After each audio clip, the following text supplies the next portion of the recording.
नमस्कार। आज हम बात करेंगे गीता के चतुर्थ अध्याय के श्लोक क्रमांक 27 एवं 28 के बारे में। सर्वाणीन्द्रिय कर्माणि प्राण कर्माणि चापरे आत्मसंयम योगाग्नौ जुह्वति ज्ञान दीपिते।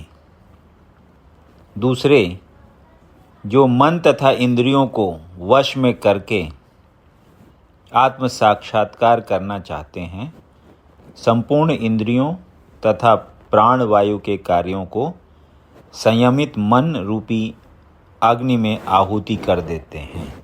तात्पर्य, यहाँ पर पतंजलि द्वारा सूत्रबद्ध योग पद्धति का निर्देश है। पतंजलि कृत योग सूत्र में आत्मा को प्रत्यगात्मा तथा परागात्मा कहा गया है।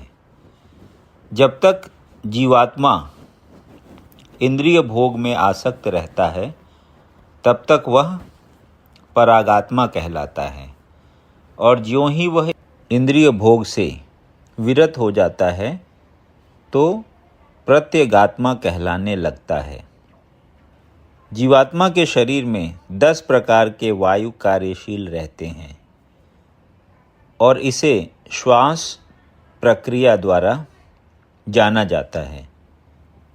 पतंजलि की योग पद्धति बताती है कि किस तरह शरीर के वायु के कार्यों को तकनीकी उपाय से नियंत्रित किया जाए, जिससे अंततः वायु के सभी आंतरिक कार्य आत्मा को भौतिक आसक्ति से शुद्ध करने में सहायक बन जाएं।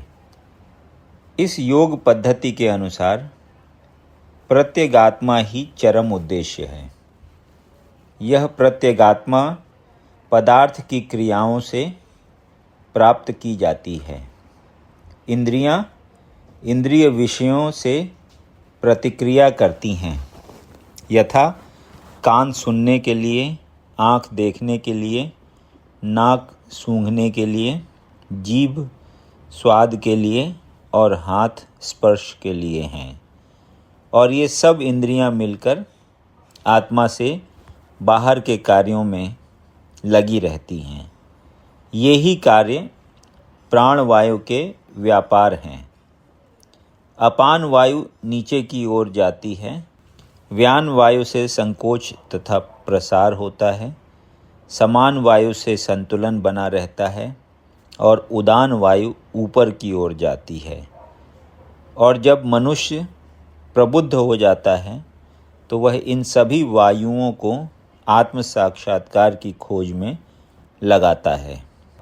द्रव्य यज्ञास्त पोयज्ञा योग यज्ञास्तथा परे स्वाध्याय ज्ञान यज्ञाश्च यतयः संचित व्रताः।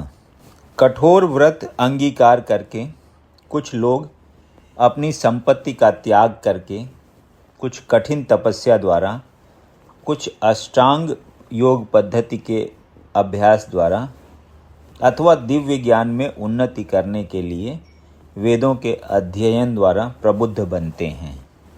तात्पर्य, इन यज्ञों के कई वर्ग किए जा सकते हैं। बहुत से लोग विविध प्रकार के दान पुण्य द्वारा अपनी संपत्ति का यजन करते हैं। भारत में धनाढ्य व्यापारी या राजवंशी अनेक प्रकार की धर्मार्थ संस्थाएं खोल देते हैं, यथा धर्मशाला, अन्न क्षेत्र, अतिथिशाला, अनाथालय तथा विद्यापीठ। अन्य देशों में भी अनेक विद्यालय, बूढ़ों के लिए आश्रम तथा गरीबों को भोजन, शिक्षा तथा चिकित्सा की सुविधाएं प्रदान करने के दातव्य संस्थान हैं।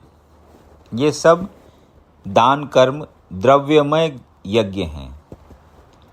अन्य लोग जीवन में उन्नति करने अथवा उच्च लोकों में जाने के लिए चांद्रायण तथा चातुर्मास्य जैसे विविध तप करते हैं। इन विधियों के अंतर्गत कतिपय कठोर नियमों के अधीन कठिन व्रत करने होते हैं।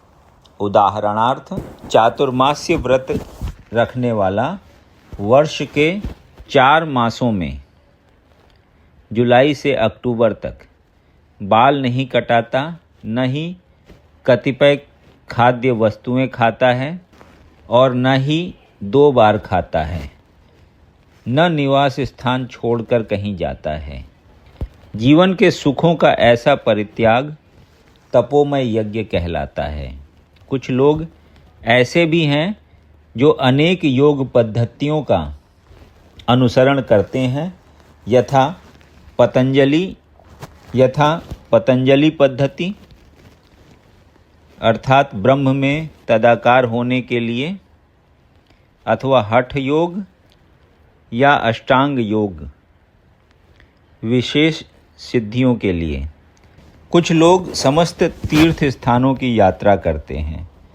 ये सारे अनुष्ठान योग यज्ञ कहलाते हैं, जो भौतिक जगत में किसी सिद्धि विशेष के लिए किए जाते हैं। कुछ लोग ऐसे हैं जो विभिन्न वैदिक साहित्य यथा उपनिषद तथा वेदांत सूत्र या सांख्य दर्शन के अध्ययन में अपना ध्यान लगाते हैं। इसे स्वाध्याय यज्ञ कहा जाता है। ये सारे योगी विभिन्न प्रकार के यज्ञों में लगे रहते हैं और उच्च जीवन की तलाश में रहते हैं, किंतु कृष्ण भावनामृत इनसे पृथक है, क्योंकि यह परमेश्वर की प्रत्यक्ष सेवा है। इसे उपर्युक्त किसी भी यज्ञ से प्राप्त नहीं किया जा सकता, अपितु भगवान तथा उनके प्रामाणिक भक्तों की कृपा से ही प्राप्त किया जा सकता है। फलतः कृष्ण भावनामृत दिव्य है। यदि आपको ये वीडियो पसंद आया तो इसे लाइक करें और ऐसे ही अन्य वीडियोज़ को सुनने के लिए इस चैनल को सब्सक्राइब करें। धन्यवाद।